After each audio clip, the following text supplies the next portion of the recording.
ভেটাগুড়িতে এবং সেখানে তিনি তার ক্ষোভ উগড়ে দেন।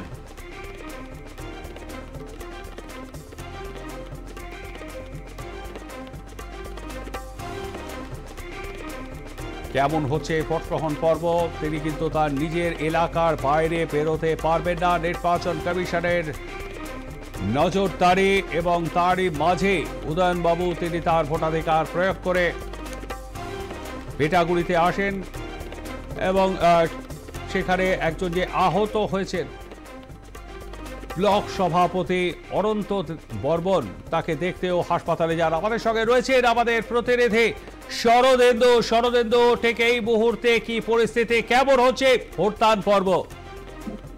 দেখো, কিছুক্ষণ আগেই কিন্তু উত্তরবঙ্গ উন্নয়ন মন্ত্রী উদয়ন গুহ তিনি দিনহাটায়, যেখানে দিনহাটা শহরে তার বাড়ি রয়েছে এবং সেখানেই ভোট গ্রহণ কেন্দ্রে তিনি ভোট দান করতেছেন এবং সেখান থেকেই কিন্তু ভোট দান করার পরে তিনি অনন্ত বর্মন যিনি রয়েছেন দিনহাটার ব্লক সভাপতি এবং ভেটাগুড়িতে তার বাড়ি, ভেটাগুড়িতে তিনি আক্রান্ত হয়েছেন এবং তাকে দিনহাটা মহকুমা হাসপাতালে ভর্তি করা হয়েছে। সেখানে কিন্তু আক্রান্ত অনন্ত বর্মন তাকে দেখতে চলে যান উত্তরবঙ্গ উন্নয়ন মন্ত্রী এবং এরপরেই কিন্তু তিনি কোচবিহারের যে ভেটাগুড়ি রয়েছে ভেটাগুড়িতে নিয়ে এসে পৌঁছান এবং সেখানে কিন্তু তিনি সাংবাদিকদের মুখোমুখি হন এবং বিভিন্ন জায়গায় যে আক্রান্ত হওয়ার খবর আসছে, তৃণমূল কর্মীদের পাশাপাশি বিজেপি অভিযোগ করছে তাদের কর্মীরাও আক্রান্ত হচ্ছেন এবং সেই সমস্ত বিষয়ে কিন্তু তিনি সাংবাদিকদের মুখোমুখি হন। সব মিলিয়ে কিন্তু কোচবিহারে কিন্তু বিভিন্ন ক্ষেত্রে লক্ষ্য করা যাচ্ছে যে কোনো জায়গায় শাসক দল তৃণমূল কংগ্রেস অভিযোগ করছে যে বিজেপির দ্বারা তারা আক্রান্ত হচ্ছে, অন্যদিকে কিন্তু আবার বিজেপির পক্ষ থেকেও কিন্তু অভিযোগ করা হচ্ছে যে শাসক দলের যারা দলীয় সমর্থকরা আছেন